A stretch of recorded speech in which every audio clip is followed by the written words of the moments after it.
अष्टवधानी म्हणजे ज्यांच्याकडे 8 विशेष गुण आहेत ती व्यक्ती. आणि आपण लक्षात घ्यायला पाहिजे की ते 8 गुण म्हणजे तीव्र स्मरणशक्ती, कामात एकाग्रता, अनेक विषय एकाच वेळी हाताळण्याची क्षमता. प्रतिनिधी प्रदीप कापसे यांच्याकडे आपण जाऊयात. प्रदीप, आपण पाहतोय पुण्यामध्ये दोन्ही राष्ट्रवादी संयुक्तिकरित्या या ठिकाणी जाहीरनामा प्रकाशित करतायत. काय नेमकं या जाहीरनाम्यामध्ये आहे आणि पुणेकरांसाठी काय आश्वासनं देण्यात आलेली आहेत? खरं आपण पाहतो की सध्या अजित पवार आणि सुप्रिया सुळे यांच्या हस्ते दोन्ही राष्ट्रवादीचा संयुक्त जाहीरनामा जो आहे तो प्रकाशित करण्यात आलेला आहे. पुण्यासाठी दोन्ही राष्ट्रवादीनं हा जाहीरनामा जो आहे तो प्रकाशित केलेला आपल्याला पाहायला मिळतोय. 8 सूत्री ज्या आहेत त्या जाहीरनाम्यामध्ये देण्यात आलेल्या आहेत. त्याच्यामध्ये नळाद्वारे दररोज पाणी असेल, ट्रॅफिक मुक्त पुणे असेल, नियमित स्वच्छता असेल, हायटेक आरोग्य सुविधा असेल, प्रदूषण मुक्त पुणे असेल, त्याचबरोबर 3 कामं जी आहेत त्याच्यामध्ये नमूद करण्यात आलेली आहेत. म्हणजे झोपडपट्ट्यांचं पुनर्वसन, त्याचबरोबर पुणेकरांसाठी असलेले इतर आणि पुणे मॉडेल स्कूल जे आहे याच्यामध्ये नमूद करण्यात आलेलं आहे. दुसऱ्या बाजूला आपण पाहतोय की अजित पवार आणि सुप्रिया सुळे यांनी एकत्रित या ठिकाणी स्टेज जे आहे शेअर केलेलं पाहायला मिळतंय. दोन्ही राष्ट्रवादीच्या फुटीनंतर आपण पाहतोय की हा जाहीरनामा जो आहे तो संयुक्त या ठिकाणी प्रकाशित करण्यात आलेला आहे आणि अजित पवार सध्या माध्यमांशी संवाद साधतात. नक्कीच प्रदीप, या संदर्भातले अपडेट्स घेत राहणार आहोत. तुर्तास धन्यवाद.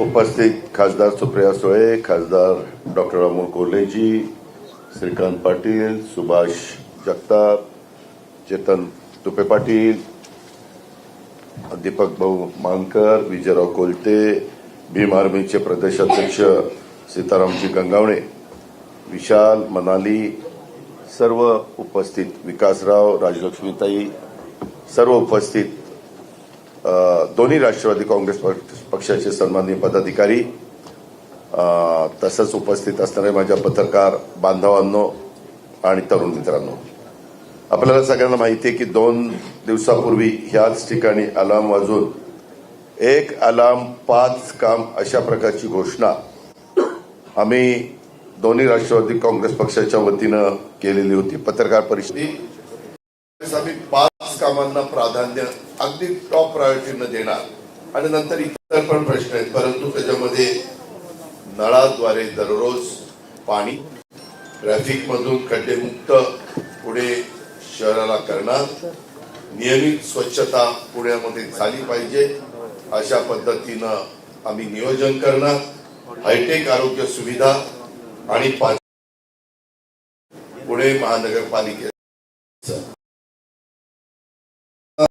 आमचा पत्रकार मित्रांनो पक्का वादा आहे आणि या 5 कामांमध्ये आमचा त्याच्यामध्ये आपल्या इथं झोपडपट्ट्याचं पुनर्वसन आणि विशेषतः जुन्या इमारतींचा पुनर्विकास. तुम्ही बघितलंय आपल्या इथं पुण्यामध्ये जुने वाडे असतील, जुन्या वसाहती असतील,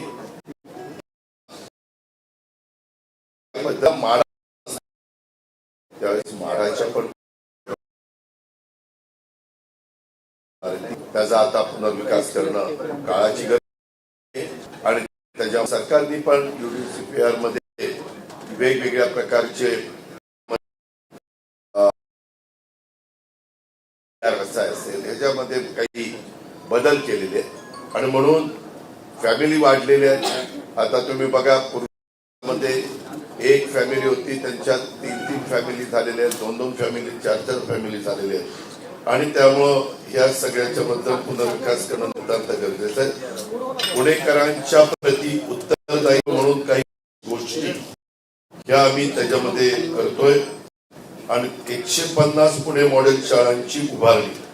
आपल्या पुण्यामध्ये विद्येचा माहेरघर आहे, त्यावेळेस एक मॉडेल शाळा अशा पद्धतीनं 150चं टार्गेट हे आम्ही उद्याच्या 5 वर्षाच्या करता ठेवलेलं आहे. अशी एकूण 8 कामांची विकासाची, अष्टसूत्री विकासाची आणि आम्ही आपल्या समोर मांडलेली आहे. या व्यतिरिक्त कला, क्रीडा, संस्कृती या क्षेत्रामध्ये देखील बरंच काही करण्याचा आमचा मानस आहे आणि याबाबतचा तपशीलवार आराखडा आम्ही 60 दिवसात पुणेकरांच्या समोर ठेवणार आहोत. या जाहीरनाम्याच्या ठळक बाबी ह्या मी आपल्या सगळ्यांच्या समोर ठेवलेल्या आहेत. त्याचं विवेचन मी आता आपल्यासमोर करतो.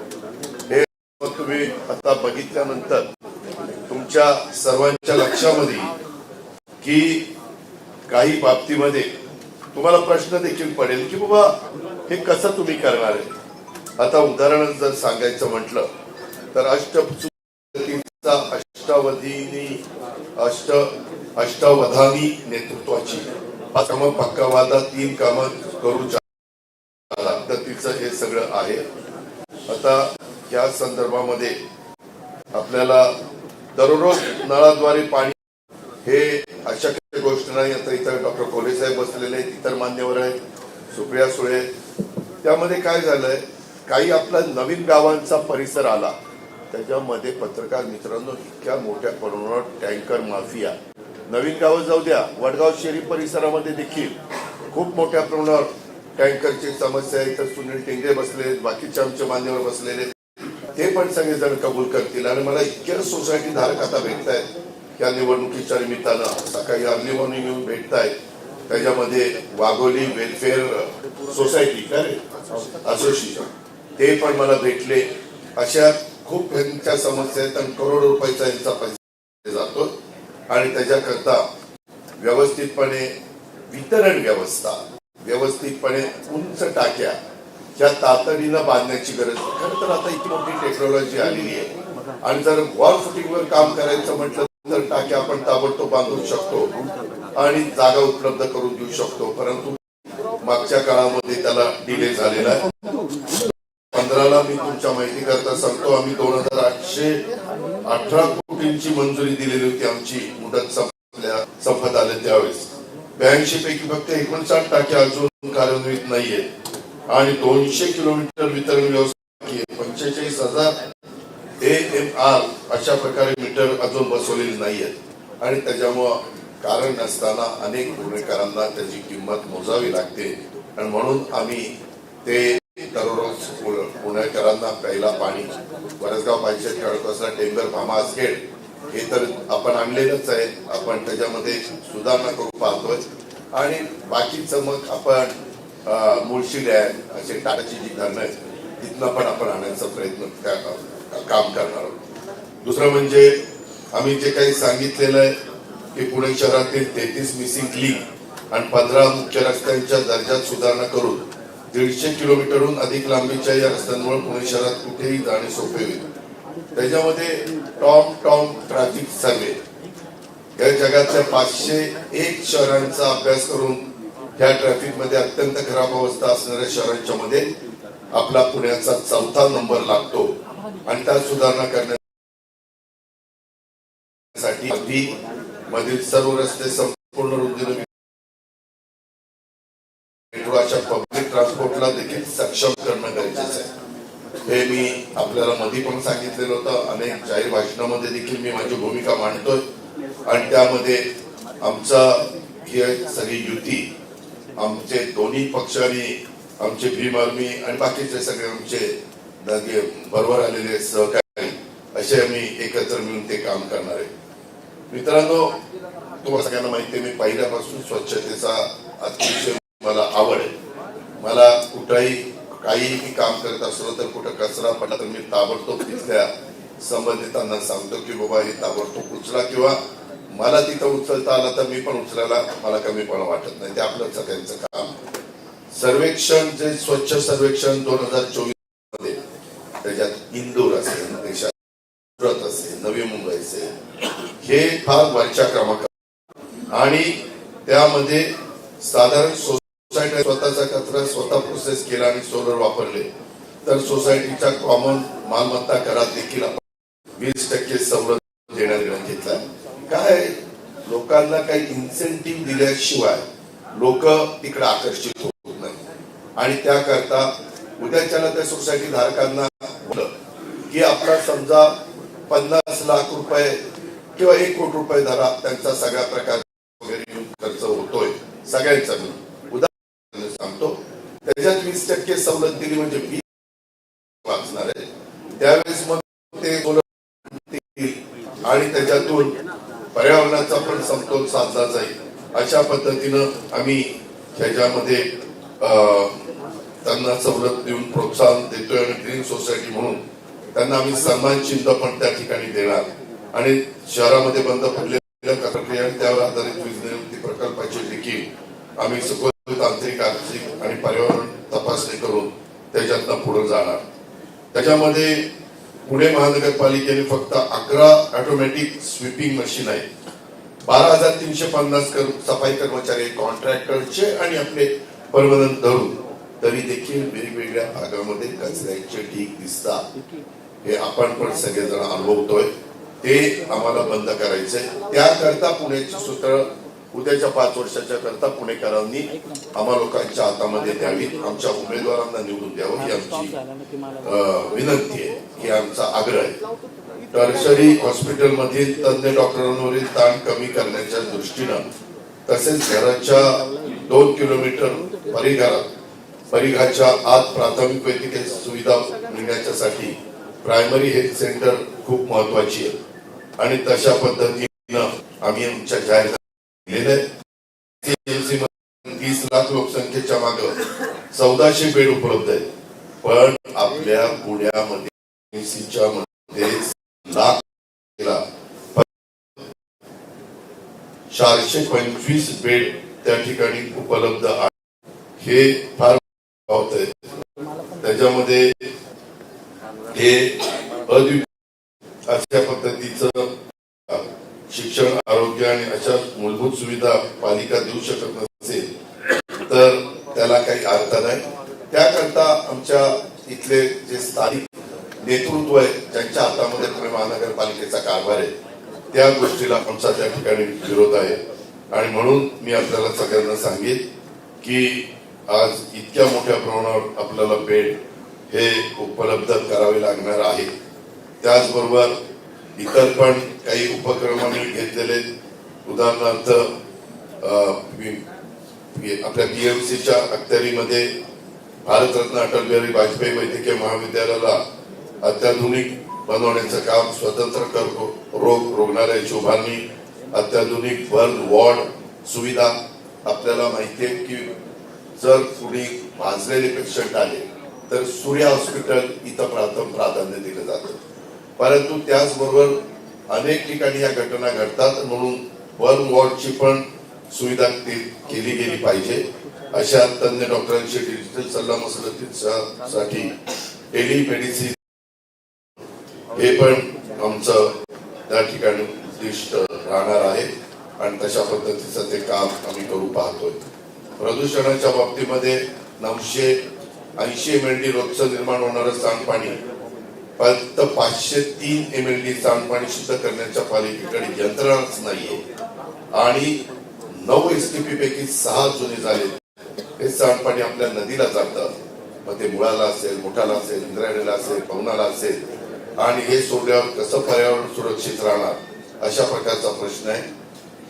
विचार केला तर पुणेकर फार ह्या पर्यावरणाच्या बाबतीत प्रदूषणाच्या बाबतीमध्ये जागृत असतात हे अनेक उदाहरणावरून आपल्याला सगळ्यांना पाहायला मिळेल. आम्ही मगाशी सांगितलं तशा पद्धतीनं आपल्या गुंठेवारी नियमितीकरण करताना सामान्य नागरिकांना 2-2, 3-3 वर्ष हेलपाटे मारावे लागतात. पालिकेची प्रक्रिया पूर्णपणे ऑनलाईन याच्याकरता आपल्याला करावी लागणार आहे. जी नव्या गोष्टी आज जगामध्ये घडत आहेत आणि त्याच्यातनं उत्तम प्रकारची सेवा तिथल्या नागरिकांना देता येते. त्या पद्धतीनं आम्ही आर्किटेक्टचं पॅनल तयार करून गुंठेवारीसाठी कमाल फी पालिकेने निश्चित केली पाहिजे तसं आम्ही करणार आणि पुनर्वसन सन्मानानं होईल या पद्धतीचा आमचा काम असेल आणि ह्याच्यातून पुण्याचा बकालपणा कमी करणं आणि जे आता व्हर्टिकल आपण जातो टॉवर उभे करतो तशा प्रकारे आपल्याला ह्याच्यामध्ये जावं लागेल आणि ते करण्याचं आम्ही सगळ्यांनी आमच्या जाहीरनाम्यामध्ये ठरवलेलं आहे. दुसरं एक अतिशय महत्वाचा की तुम्हाला सगळ्यांना ह्या गोष्टीचा प्रश्न पडणार आहे, खूप ह्याच्याबद्दल चर्चा होणार आहे. कदाचित पुणेकर पण म्हणतील हे शक्य आहे का वगैरे वगैरे. त्यामध्ये लक्झेंबर्ग देश युरोपमध्ये सर्व तो देश तिथल्या नागरिकांना मोफत देतो, म्हणजे पब्लिक सर्व्हिस ट्रान्सपोर्ट.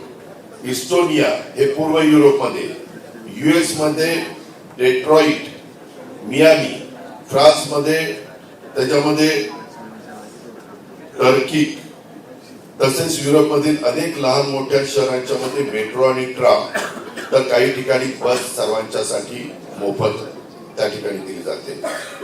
तर आम्ही पण मोफत मेट्रो आणि मोफत बस हा देण्याचा निर्णय घेतो. तुम्ही पण अचंबित झाला असाल की हे कसं शक्य आहे. तर ते असं शक्य आहे की पुणे शहरामध्ये 30 लाख वाहन आहेत, त्यापैकी 15 लाख वाहनं रोज 1 तास, त्याच्यात तुम्ही पण आहात, आम्ही पण आहेत. आम्ही सध्या नाहीये मी, कारण मला पोलिसांचं संरक्षण असतं, परंतु माझ्या डाव्या उजव्या बाजूने पण अडकतात त्यामध्ये, म्हणजे ट्रॅफिक मध्ये. तर त्यामध्ये ही वाहतुकीच्या कोंडीत एवढी वाहनं 1 तास अडकतात. त्याच्यातनं जे नुकसान होतं, प्रत्येकाचं अर्धा लिटर पेट्रोल किंवा डिझेल धरलं ते जास्त जळतं.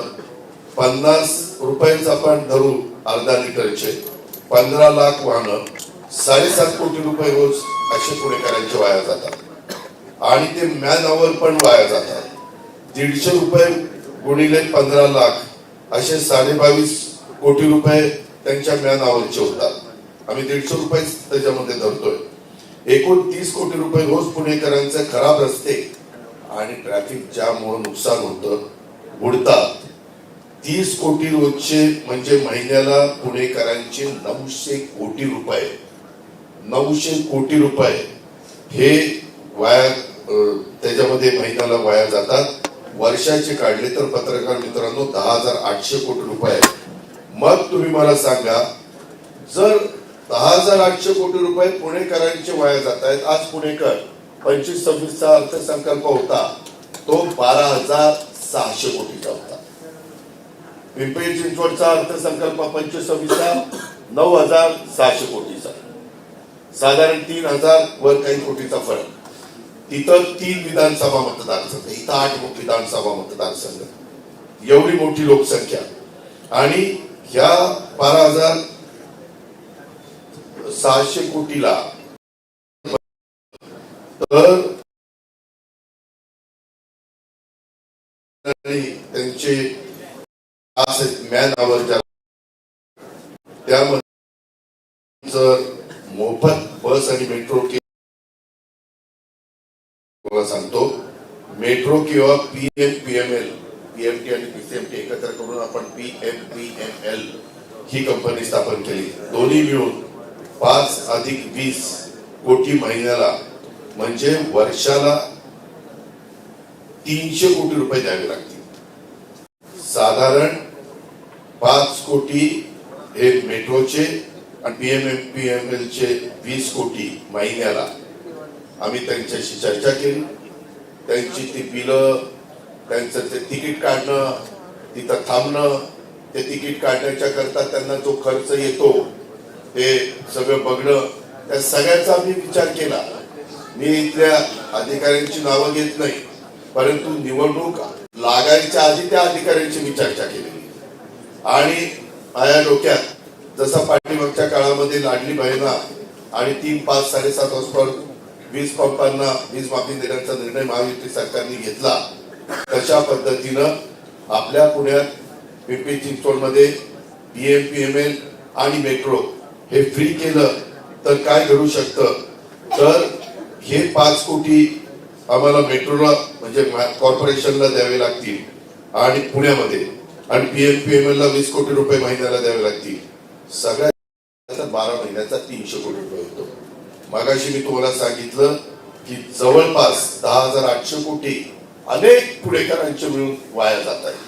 इथं मात्र पुणेकरांच्या टॅक्स मधनं आलेल्या पैशातनं आपण 300 कोटी रुपये भरायचे, ते भरले तर पुणेकर सगळेजण मोफत जाते. आता मोफत जायचं म्हटलं तर अनेक वाहनं रोडवर यायचं कमी होईल. आणि आम्हाला ह्याच्यामध्ये PMPML ची सर्व्हिस, मेट्रो तर आहेच, ती पण चांगली ठेवावी लागेल. 4 खासगी वाहनांचा वापर कमी होऊन त्याच्यामध्ये वाहतुकीची कोंडी घटेल, वायू प्रदूषणात लक्षणीय घट होईल. कारण बऱ्याचशा आपल्या ई व्हेकल आणि मेट्रो तर इलेक्ट्रिक वर चालते. त्याच्यामुळं ह्याच्यातून आम्ही जे प्रदूषण मुक्त पुढे करू पाहतोय. पत्रकार मित्रांनो, तुम्ही पण विचार करत असाल हे काय काढलंय आज त्या बाबांनी, परंतु ते शक्य आहे. हे मी फार वेगवेगळ्या तज्ञांशी चर्चा करून हे काढलेलं आहे. त्याच्यामध्ये वेळ, इंधन, आर्थिक संसाधनाची पण बचत होणार आहे. सामाजिक समावेशक शहरी विकास होणार आहे. मोफत सार्वजनिक परिवहन हे केवळ सामाजिक कल्याणाचं साधन नाहीये, तर ते वाहतूक व्यवस्थापनाचं एक प्रभावी धोरण त्या ठिकाणी ठरणार आहे. आम्ही पुणेकरांना, उद्या पुणेकरांनो, तुम्ही आम्ही उभ्या केलेल्या घड्याळ तुतारीच्या उमेदवारांना विजयी केलं आणि आमच्या ताब्यामध्ये महानगरपालिका दिली, या दोन्ही पक्षाच्या आणि आमच्या मित्र पक्षांच्या, तर हे मी तुम्हाला करून दाखवेन. हे पुणेकरांना मला आवर्जून सांगायचं आहे. आता हे झालं की दुपारपासून काय सांगायला लागला, असं करायला लागला, असं कुठे असतं का वगैरे वगैरे चर्चा सुरू होईल. परंतु त्याचं सगळे उत्तर आमच्याकडे आहेत. पुणेकरांनी एकदा माझ्यावर विश्वास टाकावा. जसं विधानसभेला लाडक्या बहिणींनी आणि शेतकऱ्यांनी टाकला तसा त्यामध्ये विधानसभेचं माझ्या पुरतं आहे. त्याच्यामुळं नागा उजवीकडे बघू नका. आज मित्रांनो गमतीचा भाग जाऊ द्या, जरा सिरियसनेस आला होता. मित्रांनो, दुसरं टॅबलेट आज जवळपास तुम्हालाही माहिती आहे की 90% विद्यार्थ्यांना ऑनलाईन शिकण्याची इच्छा असते. हार्वर्ड, त्याच्यामध्ये स्टॅनफोर्ड सारख्या संस्थांचे देखील अभ्यासक्रम अलीकडच्या काळामध्ये घर बसल्या ऑनलाईन उपलब्ध आहे. पुढे जर स्वतःला आधुनिक शहर आपण म्हणून घेतो तर शिक्षणात देखील ही आधुनिकता प्रतिबिंबित झाली पाहिजे. त्याकरता पुण्याच्या शाळेमध्ये कॉर्पोरेशनच्या शिकणाऱ्या मुलांना आपण टॅबलेट त्या ठिकाणी देऊ पाहतोय. अशा पद्धतीनं आपण त्यामध्ये पुढे जातोय आणि ती आज समाजाची गरज आहे. कारण गरीब झोपडपट्टीतल्या मुला मुलींना त्यांच्या आई वडिलांना दिवसभर काम केल्यानंतर त्यांची संध्याकाळची चूल पेटत असल्यामुळं त्यांना हे सगळं घेणं परवडत, आणि म्हणून हा निर्णय आपण महानगरपालिकेनं अंमलात आणतोय. तुम्ही म्हणाल की आयुक्त सादर करतील, परंतु आता 12,600 मी आपल्याला सांगतो ह्याच्यामध्ये जे लिकेजेस आहेत हे सगळे कंट्रोल मध्ये होऊ शकते आणि याच्यातनं सगळ्या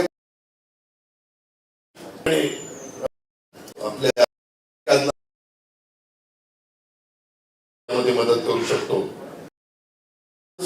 लाडक्या बहिणींना मला भूमिका बजाव. आता मी त्यांना सांगतो, त्यांना देऊ इच्छितोय पालिकेचे मोफत कौशल्य विकास प्रशिक्षण. पालिकेने काढलेल्या मोफत कौशल्य विकास प्रशिक्षण पूर्ण करणाऱ्या महिलांना सन्मानाने उपजीविका सुरू करण्यासाठी तो व्यवसाय वाढवण्यासाठी 5 लाखापर्यंत व्याज आम्ही देणार. मी काही बँकांशी बोललेलो, बँकांना पण गरीब महिला करता काही योजना त्यांच्या आहेत तसं त्यांना करणं क्रमप्राप्त. कधी कधी किंवा आरबीआय किंवा तत्सम संस्था तुम्ही इतक्या वर्गाला 4% व्याजाने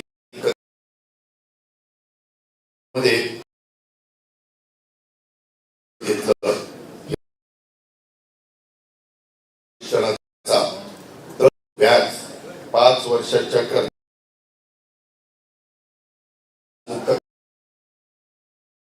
करणार.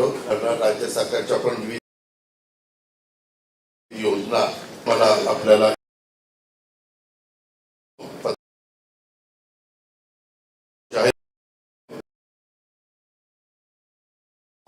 लोकांनी जेव्हा जेव्हा आम्हाला जबाबदारी दिली, आम्ही पहाटे 6 वाजल्यापासून आम्ही कामाला सुरुवात करतो.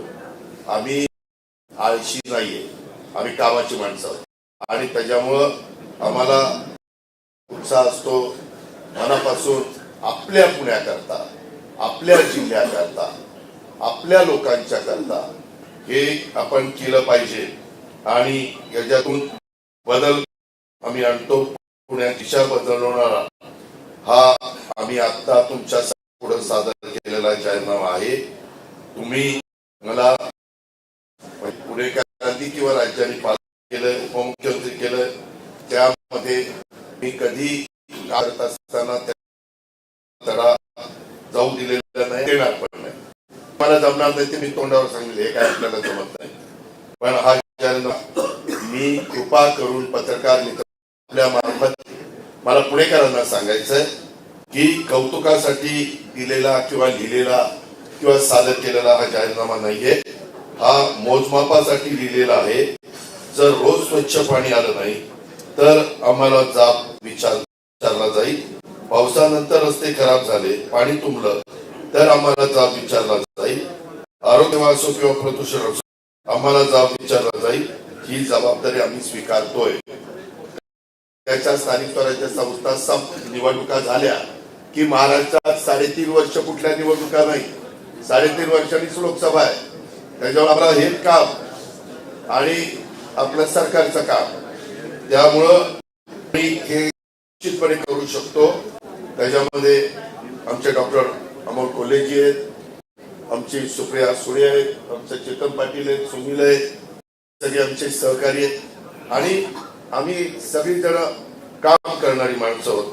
5 वर्षानं जेव्हा आम्ही तुमच्याकडे म्हणजे पुणेकरांच्याकडे मतं मागायला येऊ, आम्ही दिलेलं जाहीरनाम्याचं वचन आम्ही पूर्ण केलं असंच ऐकायला मिळेल.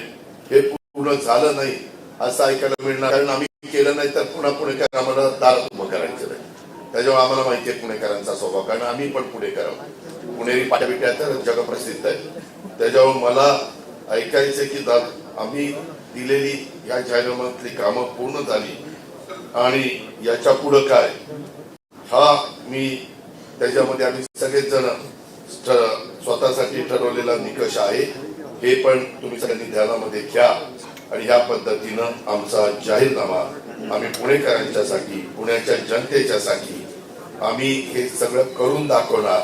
आणि हे होण्यासारखं आहे हा सगळा काही अभ्यास, कारण मी गेले अनेक वर्ष राज्य सरकारमध्ये मला आमच्या नेत्यांच्यामुळं, पक्षामुळं, आमदारांच्यामुळं काम करण्याची संधी मिळाली. मी आज राज्याचा अर्थसंकल्प गेले अनेक वर्ष सादर करतोय. उद्याच्याही 23 तारखेला सुरू होणार आहे, परंतु त्याच्यानंतर पण माझे अर्थसंकल्प सादर झालेला तुम्ही पाहाल. तो अर्थसंकल्प सादर करत असताना एवढ्या राज्याचा मोठा गाडा आम्ही पुढे नेण्याचा प्रयत्न करतो. आमच्या सगळ्यांचं तिथं बसणाऱ्याचं पुणे हे होम टाउन आहे.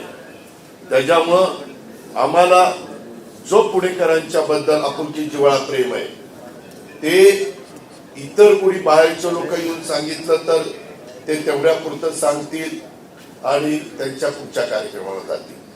आम्ही इथं सांगितल्यावर आम्हाला पुण्यातच राहायचं. सुप्रिया पुण्यामध्ये आल्यानंतर मोदी बागेत राहते, अजित पवार पुण्यात आल्यानंतर यशवंतराव गाडगे हाऊसिंग सोसायटीत राहतो, विठ्ठल आमच्या चेतन पाटलांचं तर पंजोबा खापरपंजोबा पासून घर आहेच. डॉक्टर अमोल कोल्हे साहेब हे पुण्याचे खासदार आहेत आणि त्याच्यामुळं हे सगळं काही आम्ही काही लपून छपून नाही, कारण रोजच्या रोज आम्हाला पुणेकरांना सामोरं जायचंय. आणि म्हणून हा एक चांगला पुणेकरांचा प्रदूषण कमी करणारा, रोज पाणी देणारा, विद्यार्थी खड्डेमुक्त पूर्ण करून देणारा आणि पब्लिक ट्रान्सपोर्ट कुठलाही हे आणि त्या पैसे लागतात.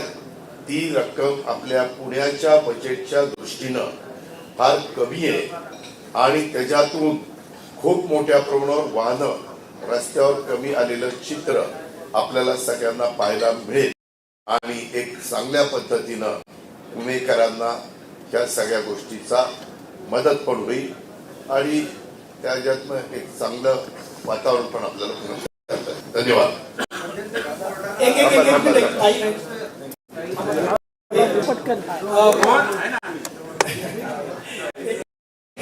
जरा दमानी. सगळ्यांना सॉफ्ट कॉपी पाठवलेली आहे ग्रुपवरती. जर कुणाला मिळाली असेल त्यांनी प्लीज मला संपर्क साधा. तुम्हाला एक क्षणात व्यवस्था करतो. त्यानंतर संसद रत्न खासदार सुप्रियाताई सुळे आपल्याला अष्टसूत्री प्रगती अष्टवादिनी नेतृत्व 5 कामं या हमीपत्राच्या निमित्ताने मी आपलं स्वागत करते. दादांनी सविस्तर ह्या सगळ्या गोष्टी सांगितल्या आहेत.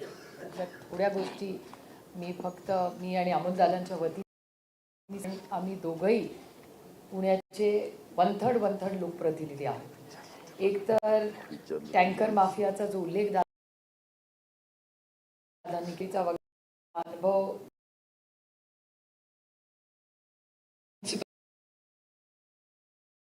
कॉर्पोरेशन पासून आणि ज्या बिल्डिंग मध्ये राहते हे काय फमित नाही, पण पाण्याचा हा प्रश्न किंवा हा टँकर माफियाचा इश्यू हा शहरातही वाढत चाललेला आहे. त्याच्यामुळे त्याच्याच जातीने लक्ष घालून मार्ग काढणे.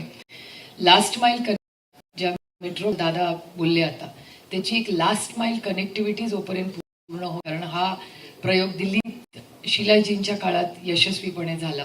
त्यानंतर मुंबईमध्ये आजही एवढी मेट्रो झाली असली तरी ट्रॅफिक मुंबईचा कमी होत नाही. याचं कारण लास्ट माइल कनेक्टिव्हिटी पूर्ण झालेली आहे. त्यामुळे दादा उल्लेख केला की आम्ही मेट्रो यशस्वीपणे ह्याची लास्ट माइल कनेक्टिव्हिटी आम्ही पूर्णपणे कटिबद्ध आहोत की पहिल्या 3 ते 6 महिन्यात प्रत्येक स्टॉप झाल्या लास्ट माइल कनेक्टिव्हिटी जी गरजेची असते त्याच्यात जातीने लक्ष घालून त्याचा प्लॅन आमचा पूर्णपणे तयार आहे. त्यानंतर प्रदूषण असेल, कचरा, शिक्षण ह्याबद्दल दादा सविस्तर बोललेले. पण ह्याची एक सक्सेस स्टोरी नाही तर असं होतं की हमीपत्र आलं की वाटतं जाहीरनामा आला. जाहीरनामातल्या बऱ्याचशा गोष्टी आम्ही आधी दाखवल्या. 12 मतदारसंघाचा खडक उदाहरण तुम्हाला सांगते. धनकवडीत विशाल तांबे इथे बसलेले दत्ता येतातच आहे आता. तर उदाहरण वॉर्ड दादांनी केलेली आता सांगितलेली सगळी कामं जरी आम्ही तरी आमचे हे सगळे सहकारी यांनी करून दाखवले. उत्तम शाळा ह्या धनकवडीत आहेत का आहेत, वारज्यात आहेत का, सिंहगड रोडला आहेत का आहेत. तर चांगल्या शाळा, चांगल्या आरोग्य सेवा करायला हजारो रुपये लागतात. आम्ही काही शे पण नाही. सिंगल डिजिटमध्ये दत्ता धनकवडेंच्या वॉर्डमध्ये आज सोनोग्राफी होते, एक्सरे होतो. त्यामुळे अफोर्डेबल शिक्षण, अफोर्डेबल या सगळ्या आरोग्य सेवा, या प्रदूषणावर ऑलरेडी आमच्या या सगळ्या भागात, माझ्याही भागात आणि अमोलदादांच्या भागात काम चालू आहे. आणि ट्रॅफिकचा तर सोल्युशन ह्याची गरज आहे. कारण इथून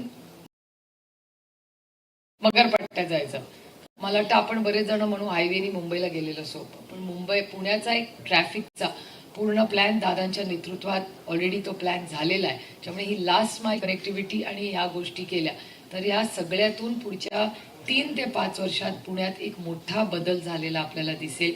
एक छोटासा शेवटचा मुद्दा, अनेक सोसायटीजनी सोलरचं काम अनेक ठिकाणी सुरू केलेलं आहे. तर ह्याही गोष्टीचा की जास्तीत जास्त पर्यावरणाचा समतोल ठेवण्यासाठी सोलर कुठल्या सोसायटीजमध्ये आम्ही हवेलीच्या काही भागात त्या भागामध्ये काही सोसायटीजनी काही केंद्र सरकारच्या काही स्कीम्स आहेत त्याच्या माध्यमातून सोलर करून त्यांच्या सोसायटीचा खर्च खूप कमी झालेला आहे.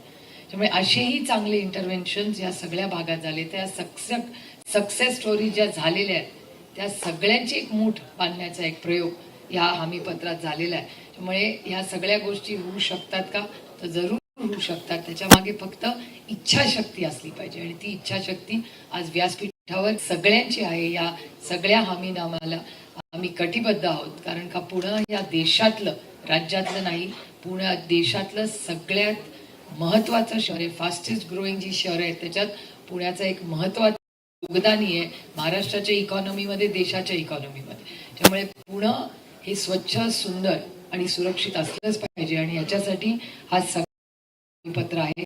आपण आज सगळे आला व्यासपीठावर, सगळे आमचे सहकारी, पदाधिकारी आणि मित्र आले, त्यांचे मी मनापासून आपण सगळे आला त्याबद्दल आणि नवीन वर्षाच्या आणि संक्रांतीच्या आपल्याला मनापासून शुभेच्छा देऊन आपली रजा घेते. जय हिंद, जय महाराष्ट्र, जय आघाडी. काय माहिती दादा, तुम्ही एवढ्या घोषणा केल्यात, प्रत्यक्षात कसे उतरणार? कारण खूप नाही बस सेवा आणि मेट्रो आर्थिक गणित कसं जुळवणार? अरे बाबा, प्रत्येक गोष्ट सांगितली, फक्त गड्याला तुतारीला बटन दाबा, मग सांगतो कसं काय ते करणार.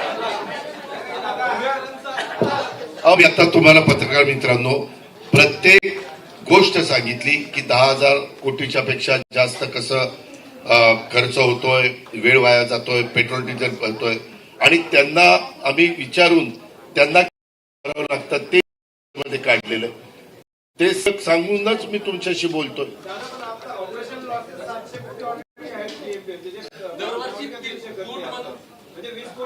एक मिनिट, हे नाही केलं तरी ऑपरेशन लॉसेस आहेत. हे केल्यानंतर पुढचे लॉसेस व्हायचं बंद होईल ना. एक मिनिट, हे लॉसेस ह्या एरियातले देणं बंद होईल. ह्या संदर्भात 60% आता PMPML चालवायला पुणे महानगरपालिका खर्च करते, 40% पिंपरी चिंचवड महानगरपालिका आणि नवीन बसेस घेण्याच्या करता देखील 60-40च रेशो आहे. केंद्र सरकारच्या खूप मोठ्या योजना मध्ये पहिल्या पंतप्रधानांनी पण हे आपल्या इलेक्ट्रिक बसच्या करता, EV बसच्या करता उद्घाटन केलेलं होतं. इथून पुढं जसं उदाहरणच घ्या, 60,000 कोटी रुपये आमच्या शेतकऱ्यांचे विजेचे बिलं थकलेली होती. आम्ही इथनं पुढे वीज माफी दिलेली आहे. ते 60,000 कोटी रुपये येतच नव्हते. येत होते का? नव्हते. त्यावेळेस तिथली बॅलन्स शीट करा, त्या कंपनीशी बोलून ज्या गोष्टी करायच्या त्या आम्ही तिथं करू. म्हणजे मी महावितरणचं सांगतो, तीच गोष्ट PMPMLच्या बाबतीमध्ये करू. कारण हे सगळं व्यवस्थितपणे चालवायचंय. व्यवस्थितपणे चालवत असताना आताचा 12,600 कोटीचा अर्थसंकल्प आपल्या पुण्याचा वेगळा 9,600 कोटीचा ह्या वर्षी आणि त्याच्यातनं तेवढे पैसे काढून त्यांना आणि या बाकीच्या तुम्ही लगेचच तुम्हाला परिणाम दिसेल. आज तुम्हाला इथल्या पत्रकार परिषदेला तुमच्या घरून किंवा तुमच्या ऑफिसमधनं जेवढा वेळ लागला तो वेळ 1/4च होणार आहे. फक्त बटन दाबायचं आणि आमच्या हातात कारभार.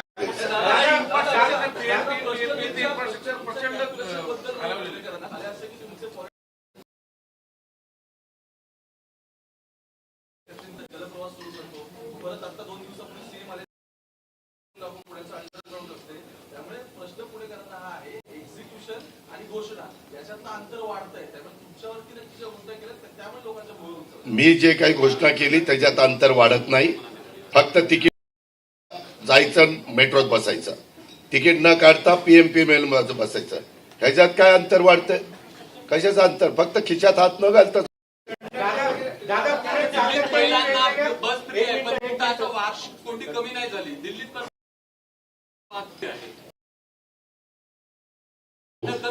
तुम्ही का हो सगळंच वेगळंच शोधताय?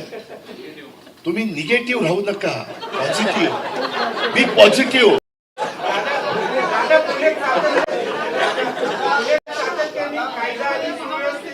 विचार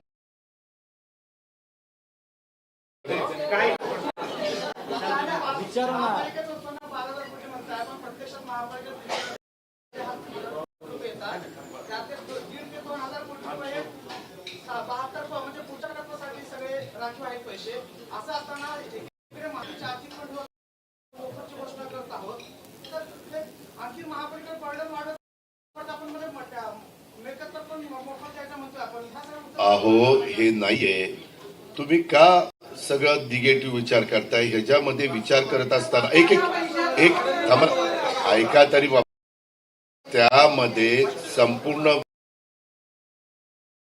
चे अधिकारी रिटायर झालेले त्यांच्याशी पण चर्चा करून त्यांच्या क्षेत्रामध्ये काम केलेलं आहे त्यांचं काय मत आहे सुज्ञ पुणेकरांचं काय मत, इतर पण सहकाऱ्यांचं काय मत आहे, हे काही एका दिवसात झालेलं नाही.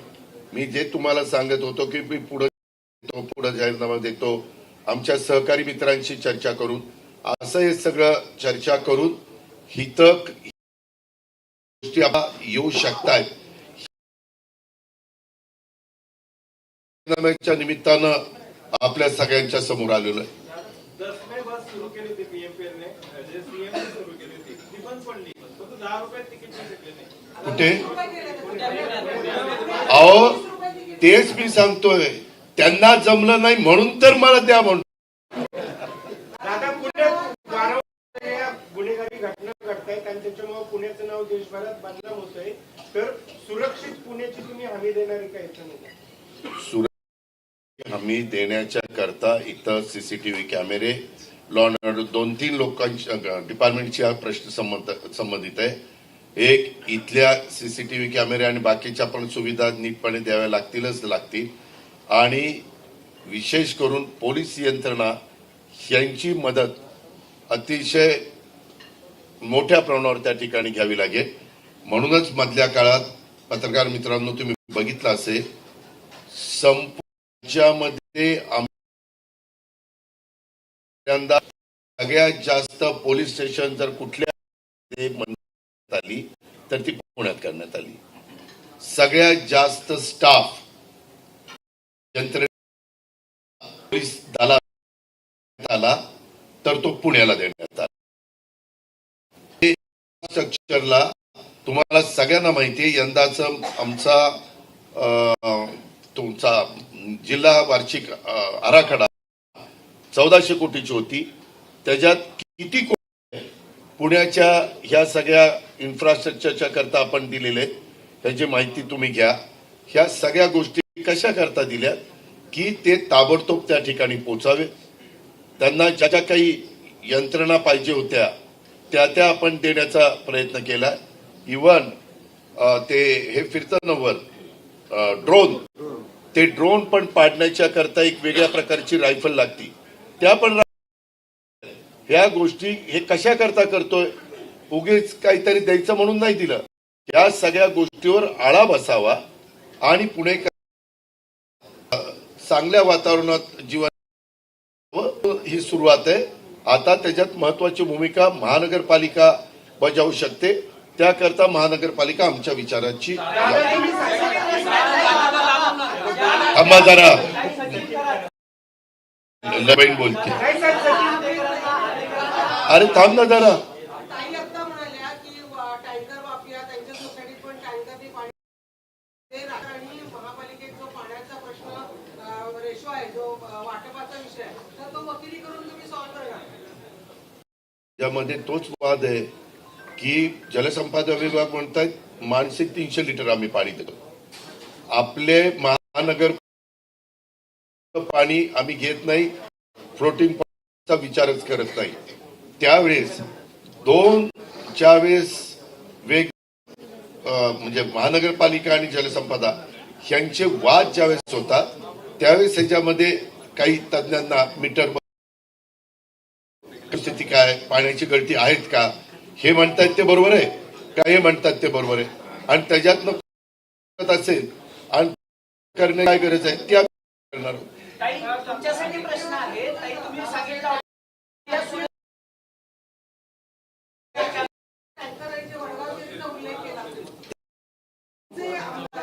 आमचे आमदार तुम्हाला माहिती आहे ते शरीराने आमचे आमदार आहेत. सुनेला कुठं पाठवलंय, लेखाला कुठं पाठवलंय, फलानेला कुठं पाठवलंय. अरे थांब ना, तुला काय उगीच कामाची काढा काढली. आम्ही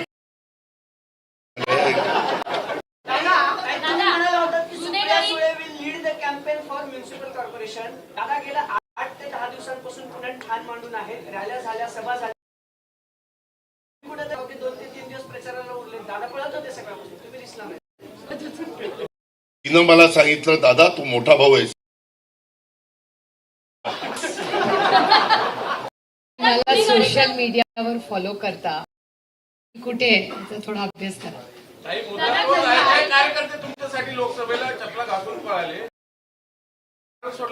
कुणाला वाऱ्यावर सोडलंय? बघा तुम्ही तुमच्याच मतदारसंघात तुम्हाला सापडेल. माझ्या मतदारसंघातले अर्धे बीजेपीने घेतलेत. ज्यांना आम्ही तयार केलं कष्ट करून ते जाऊन बस. मी 20,000 मी 20,000 मायनस आहे. म्हणजे भारतीय जनता पक्षाचा ज्यांनी कष्ट केले मायनस करायला ते खरं मेरिट मधले स्टुडंट्स आहेत. त्यांना मागे ठेवून ज्यांनी मला प्लस केलंय त्यांना भारतीय जनता पक्षाने घेतलंय. गेली नाही आणि त्याच्यामुळे बरीच नाराजी पण आपल्या पक्षातल्या लोकांमध्ये होती. नाराजी आघाडी होते तेव्हा वाटाघाटींमध्ये या गोष्टी होत असतात. पण राष्ट्रवादी काँग्रेस दोन्ही पक्ष ते केंद्रबिंदू नाहीत. हे आमचे सगळे केंद्र दुखवला गेला असेल तर त्याच्याबरोबर मार्ग जास्त कसं पुढे जाईल ह्याची सगळी जबाबदारी जशी हे हमी पत्र आहे आमचा हमी आणि म्हणूनच इतके वर्ष पक्ष आहे. दादा भाजपच्या सगळ्या नेत्यांच्या टार्गेटवरती अजित पवार भाजपचे नेते म्हणतात की राज्यामध्ये मुख्यमंत्री आमचा ते कुठून विकास करणार आहेत. मुख्यमंत्री पदामध्ये येऊन म्हटले की पाठीमागचे 25 गेलं तर कुणाचं काय काय आहे ते सगळं होऊ नका. भाजप अजित पवारला टार्गेट करते का किंवा भाजप सुचवते की मुख्यमंत्री आमचा आहे विकास राज्य सरकार राज्य सरकारची भूमिका वेगळी आहे. ते त्यांचं काम करताय. महानगरपालिका ही इथं असते. तुम्हाला आठवत असेल 1992 ते 2017 या काळामध्ये पुणे पिंपरी त्यावेळेस मुख्यमंत्री वेगळे होते की नाही. ते जे पक्षाचे मुख्यमंत्री असायचे त्यांच्या विरोधात मी महानगरपालिका लढलो होतो की नाही. हो किंवा नाही सांग. हो. या पद्धतीनं असं होऊन दाखवलं ना. अरे असं का करताय. त्याच्यामध्ये जे सांगितलं राजकीय इच्छाशक्ती पॉलिटिकल विल हे त्या ठिकाणी पाहिजे ना. उत्साह काम करायचा. काही 6 ते 7 7 ते 8 इंटरव्ह्यू देऊन इथं आलो तुझ्या समोर.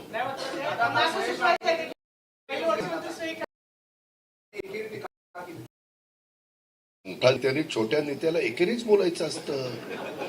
तुला माहिती ना आपल्याला किंवा खालच्या गडी माणसाला अहो या बसा पाणी आणून देता का हो असं नाही.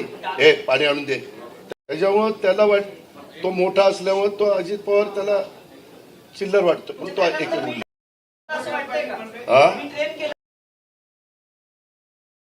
ते मागेच सांगितलं सारखं आणि जुना नाही विचार नवा.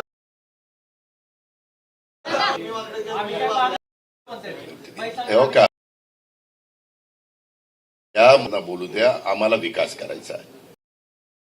उत्तम दिलेला आहे आम्हाला. ते शहर मागं जसं घडवलंय किंवा आज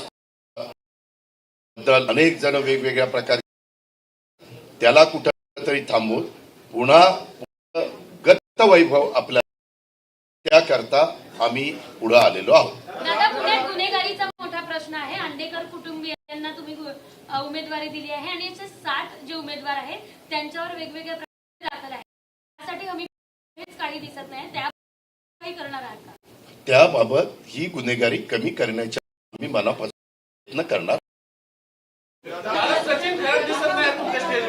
सचिन खरात झालेले त्याच्यामुळे ते बाजूला गेलेले आहेत आणि ते बाजूला गेलेले असताना सीताराम गंगावणे ते जास्त जोमाने कामाला लागले. ते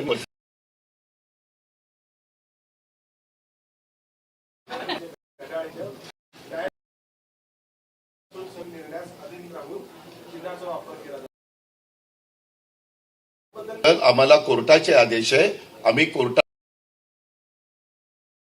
त्यांनी सांगितलं त्या पद्धतीनं तुम्ही आमच्या दोघांची काळजी नका. आम्ही चर्चा काढायचा तर काढू. नाही मार्ग निघाला तर त्या ठिकाणी पुढे जाऊ. आपले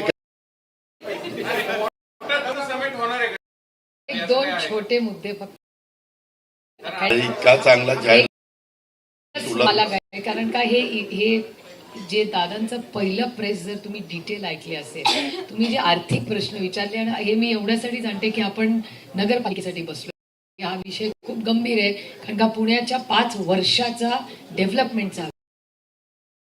त्यामुळे या परवानगीने एक विषय मांडू इच्छिते की दादांनी एक स्पेसिफिक गोष्ट सांगितली आणि ते तुमचा जो प्रश्न होता कसं, तर दादांनी एक शब्द वापरला त्यामध्ये, लिकेजेस बंद होतील. ही एक खूप मोठी गोष्ट त्यांनी आज मांडलेली आहे त्यांच्या प्रेस कॉन्फरन्समध्ये. That is the take home. जर पूर्णपणे बंद झालं टाइम मध्ये कॉस्ट एस्केलेशन प्रोजेक्ट दादा जे म्हणतात देणं किंवा ह्या ज्या सुविधा देणं ते देणं अवघड नाही.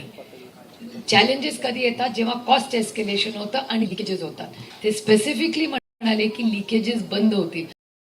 कॉर्पोरेशन बिना लिकेजेसचं झालं. हा वचननामा जाहीर हमी इम्प्लिमेंट होऊ शकतो. आणि मी तुम्हाला पत्रकार मित्रांना सांगतो, लिकेजेस हे पुन्हा त्याच्यात कुठं कुठं जोडाजोडी करू नका. ह्या महानगरमध्ये जे काही गडबड आहे, जी रिंग आहे, जे ठराविक कॉन्ट्रॅक्टरला किंवा त्यांना प्री क्वालिफिकेशन करण्याच्या करता त्यांना सोयीचे असणारे नॉर्म्स टाकले जातात. हे ज्या काही गोष्टी सगळ्यांना माहिती आहे की तिथं काय काय चालतं. हे आपल्याला बंद करायचं. हे बंद केल्यानंतर मोठी बचत आपण करू शकतो आहोत, कारण मागे आम्ही तशा पद्धतीनं करून दाखवलं आणि त्याच्यातनं हे सगळे प्रश्न आपण निकाली काढणार.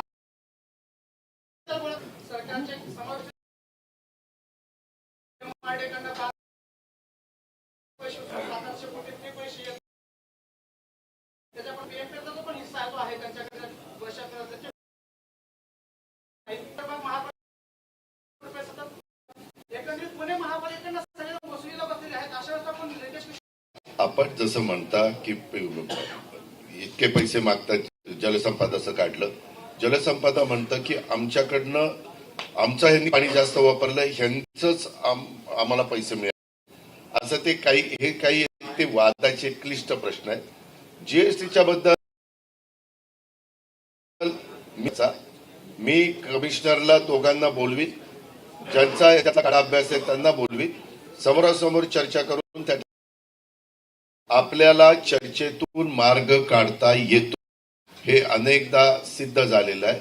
म्हणूनच आम्ही सांगतोय की पुणेकरांनो, माझं आव्हान आहे की आपण या गोष्टीचा विचार अतिशय बारकाईनं करा आणि पुणेकरांना सोयीच्या होण्याच्या दृष्टिकोनातनं आम्हाला साथ द्या.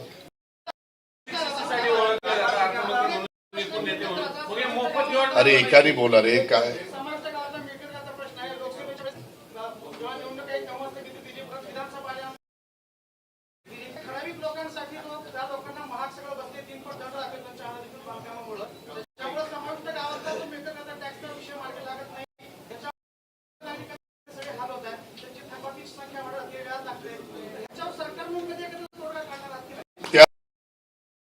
जसं शास्त्री कराच्या बाबतीत आपण म्हटला त्या प्रकारे सरकार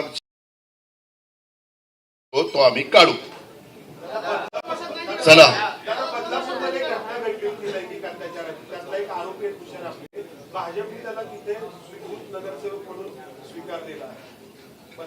मी काय करू, काय नाही. नो, अशाबद्दल कुठली तारखेचं मतदान होईपर्यंत करायची नाही. आता एकमेव उद्दिष्ट 15 तारखेचं मतदान आमच्या उमेदवारांना मिळवण्याच्या करता आम्ही काय काय करू पाहतोय सांगणं, आणि ज्या गोष्टी समोरच्यांनी चुकीच्या नकारात्मक भूमिका स्थानिक लोकांची तुमच्या समोर ठेवणं. धन्यवाद. नमस्कार.